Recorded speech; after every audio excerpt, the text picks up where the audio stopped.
నీ సంతకాన్ని అగ్రిమెంట్ మీద చూసి ఫోర్జరీ చేయించారు.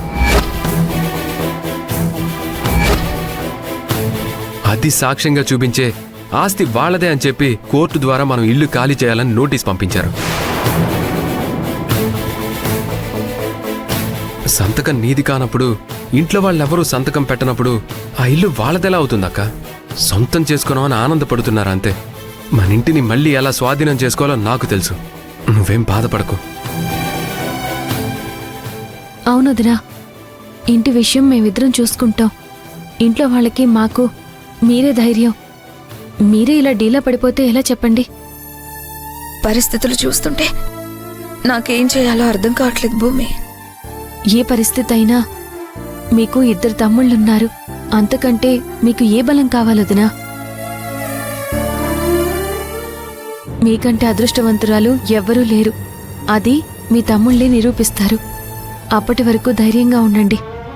ఇలాంటి చిన్న చిన్న విషయాలన్నిటికీ మీరు బాధపడి కన్నీళ్లు పెట్టుకోకండి.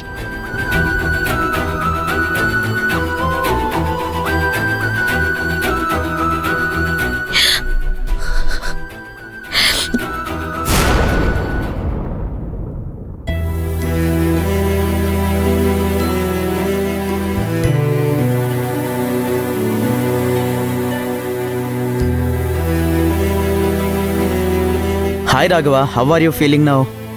పర్లేదు డాక్టర్. ఈరోజు మిమ్మల్ని డిశ్చార్జ్ చేస్తున్నాం. టాబ్లెట్స్ అన్ని రాసిస్తున్నాం. టైం టు టైం మీరు మిస్ అవ్వకుండా వేసుకోవాలి, సరేనా? Take care. కేర్ఫుల్గా ఉండండి, సరేనా? Thank you.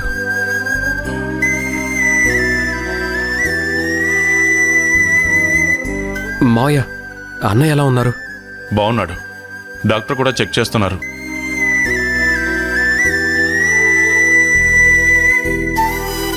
డాక్టర్ గారు, మా అన్నయ్యని డిశ్చార్జ్ చేసుకొని తీసుకెళ్లొచ్చు కదా? తీసుకెళ్ళొచ్చు, బట్ ఒకటి బాగా గుర్తుంచుకోండి. చాలా పెద్ద యాక్సిడెంట్ నుంచి బయటపడ్డాడు. చాలా కేర్ఫుల్గా చూసుకోవాలి.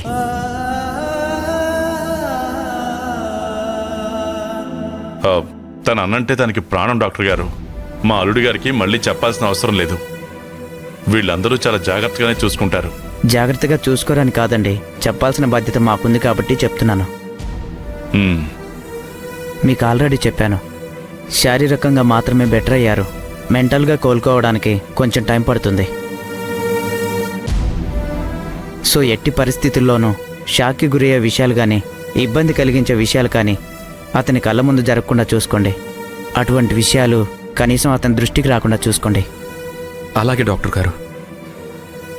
మీరింతగా చెప్తున్నారు కాబట్టి ఆ విషయాల్లో మేము కొంచెం జాగ్రత్తగా ఉంటాం డాక్టర్ గారు. అలా కుదురుతుందంటేనే డిశ్చార్జ్ చేసి తీసుకుని వెళ్ళండి. లేదంటే ఇంకొంచెం బెటర్ అయ్యేంత వరకు ఇక్కడే ఉంచండి. ఇప్పటికే మా బావగారిని దూరం చేసుకుని మా కుటుంబం చాలా బాధల్లో ఉంది.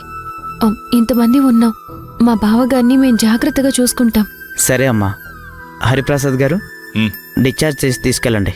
అలాగే. డాక్టర్ గారు, బిల్ ఎంత అయిందో చెప్తారా? సరే, హరిప్రసాద్ గారు 24/7 దగ్గరుండి చూసుకున్నారు. బిల్లు కూడా ఆయనే పే చేశారు.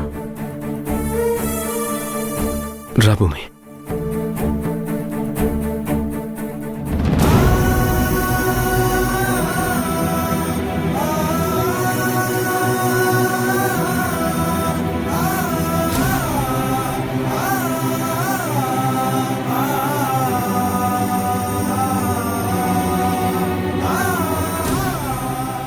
ఆగిపోయావరా? రా.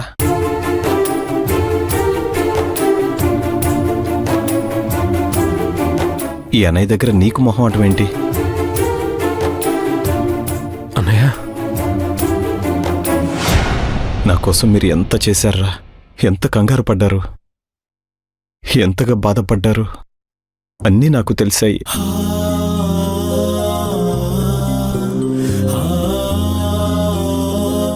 అంతకంటే ముఖ్యంగా నువ్వు మళ్ళీ మన ఇంటికి వచ్చావని తెలిసింది. చాలా సంతోషంగా ఉంది.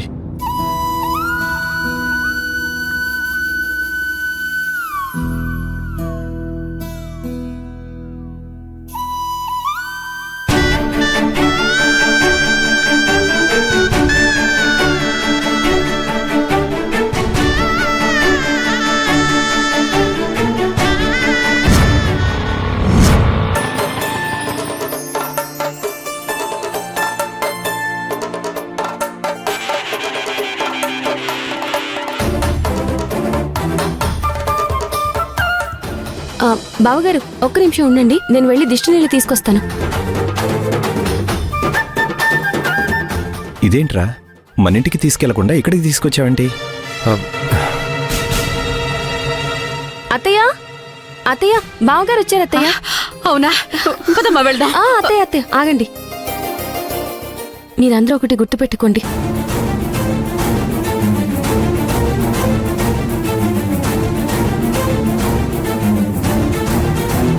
బావగారిని బాధ పెట్టే విషయాలు కానీ, తనకి నచ్చని విషయాలు కానీ ఏమీ తనకి తెలియకుండా చాలా జాగ్రత్తగా చూసుకోవాలి.